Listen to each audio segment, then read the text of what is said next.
Hello, excuse the hair. I got a bit wind blown today, but I did want to make this video. Sorry about that. I was just checking to see I didn't have any lipstick on my teeth. Okay. You know that aphorism of Winston Churchill's, which was that the appeaser, being somebody who throws his friends to the crocodile in the hope that it will eat him last. Yeah. Well, I'm going to give you a pretty good example of an appeaser, although that's not the main consideration of this video, because the main consideration is the new bill being introduced by the Conservative Party. It's called the Police, Crime, Sentencing and Courts Bill. And unfortunately, I'm in two minds about the riot that happened in Bristol the other day, because they were protesting this bill, which is a very panic-stricken piece of legislation. They're making knee-jerk reactions to riots and civil unrest, and they haven't thought it through properly. Or perhaps they have thought it through properly and thought that in the present state of febrile emergency, that they could get it through without too much public protest. And indeed, as I said, I'm in two minds about it as well. I believe it's a bad bill, but it has some points with which I can't disagree. That doesn't mean I support it, though. But it does mean that there will be other people in an even more confused state about it than I am. And that's why it's going to get through without much opposition. And the other reason it's going to get through without much opposition is that there isn't any opposition. The Labour Party is a total mess, and all we've got is Keir Starmer. The rest of his third-rate team are hardly anything to take notice of. But I'm jumping ahead of myself. So let's just remember the story about the appeaser being the man who throws his friends to the crocodiles so he doesn't get eaten himself. Well, here I'm going to show you a couple of appeasers, just in the spirit of fun, because we can't be weeping about everything all the time. And our little moral story starts today with a riot in Bristol in July. Here is Superintendent Andy Bennett of Avon and Somerset Police explaining why his force didn't intervene when a howling mob of savages tore a statue down. This was the statue of Edward Coulston, who has, well, a checkered history, let's put it that way. But the grateful citizens of Bristol, who benefited from his legacy, erected that statue, and as I said, this howling mob of savages tore it down and then went through a sort of pantomime a la George Floyd, kneeling on it, and then they pulled it apart as much as they could before throwing it into the bay. Now, leaving aside the complete difference between the situation of George Floyd in Minneapolis and any black person in Bristol, this howling mob tore down a public monument. As I said, Coulston had his awful history, but the statue was set up because of all the schools, hospitals and orphanages and the like that he endowed in the city of Bristol, and whether his statue remained up was for the people of Bristol to decide, not a howling mob. But wait, as they say, there's more. This is what Superintendent Bennett said to ITV News when they interviewed him about the inactivity of his police force during this act of largely unopposed vandalism. And this is what he said. This was a very emotive protest with an anti-police rhetoric. Anti-police, you see, so it meant that they didn't like the police. Therefore, this was fundamentally different. No, it wasn't. No, it wasn't. If they said they didn't like the police, what's the difference between that and another mob saying, well, they didn't like black people or Muslims or whatever? You'd come down on those fast enough, wouldn't you?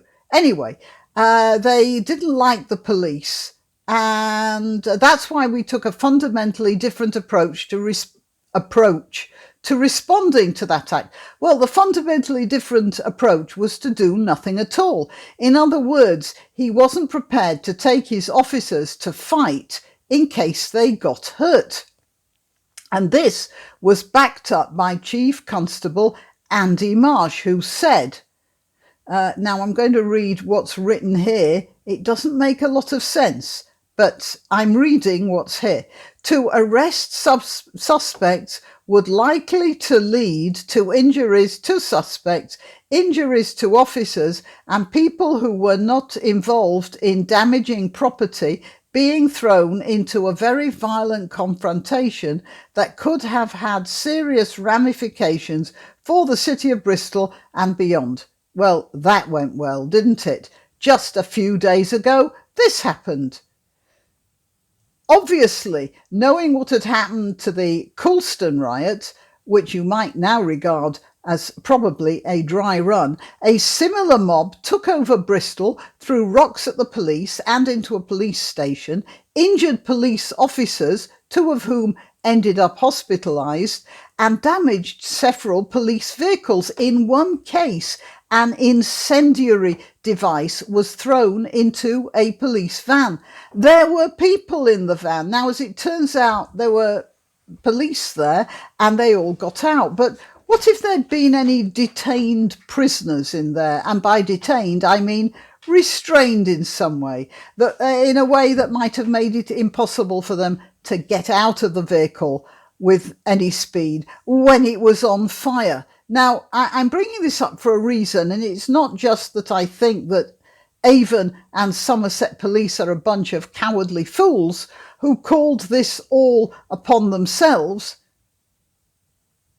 No, I'm using them to tell you about a new bill which the Conservatives have introduced to Parliament. As I said, I was going to talk about this because, you see, it's these sorts of riots which have made this bill more acceptable in the public eye. And these riots didn't have to happen.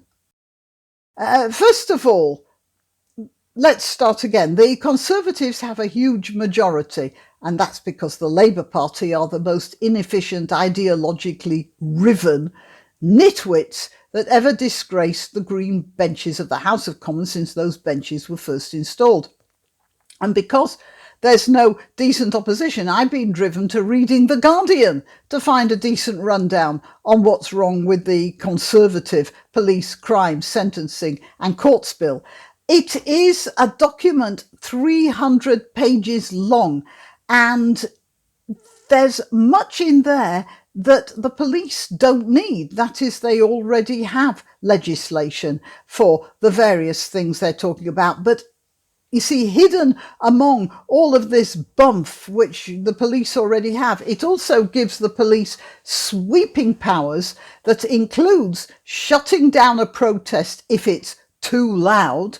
And who's to determine what is too loud?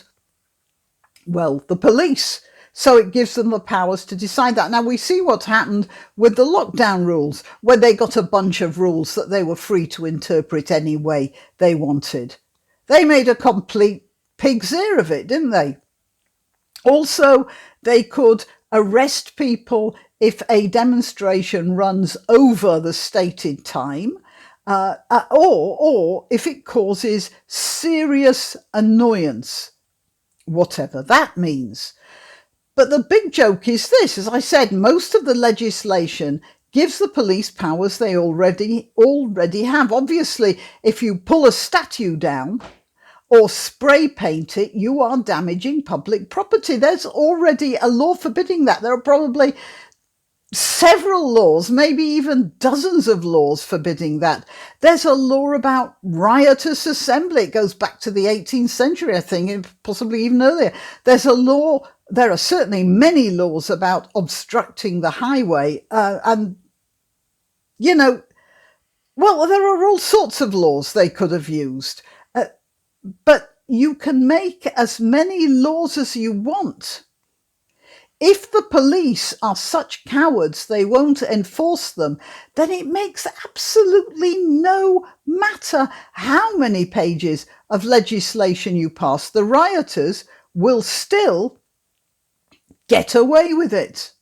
The only people who will be punished are the people the police don't like interpreting the laws how they want, which is what they do now. So this whole sheaf, 300 pages worth of law, it's just more laws. It restricts freedom of assembly. It gives discretion, if you can use that word, to the police, when we know the police cannot handle that sort of discretion, and it's a complete disgrace. And I'm really sorry to have to say this, but you see, this is the problem when you have a political party that's got too many seats in power. For instance, if I lived in a conservative constituency and I was worried about this law, and I went to the MP and I said, look, if you vote for this law, I will not be able to vote for you in the next elections because I don't like what you're doing. And then he'll look at me and I'll look at him, and we'll both know I'm lying, because whom else do I have to vote for? Certainly there isn't the Labour Party yet. It hasn't got its act together. And there's the Lib Dems and the Greens, and one of the Greens party peers the other day suggested that because Sarah Everard had been murdered, that life was very dangerous for women, and that she would try to introduce a law that would impose a curfew on all men in the country after 6 o'clock in the evening. And that way women can walk around completely trouble-free. Well, except for the girl gangs, which will then get out, of course. No, but I mean, let's look at the stupidity of that idea. So whom else is there to vote for? And this is a huge problem. Anyway, that's the Conservative police, crime, sentencing and courts bill. And I'll tell you something, we really do have a problem. Why not treat yourself or a favoured relative or friend to these magnificent examples of merch? The mugs and t-shirts come in the Graniopteryx design or Granbo with a firearm or the more deadly knitting needles. Go to www.graniopteryx.com, and whatever platform you're watching this on, please click like, subscribe and share.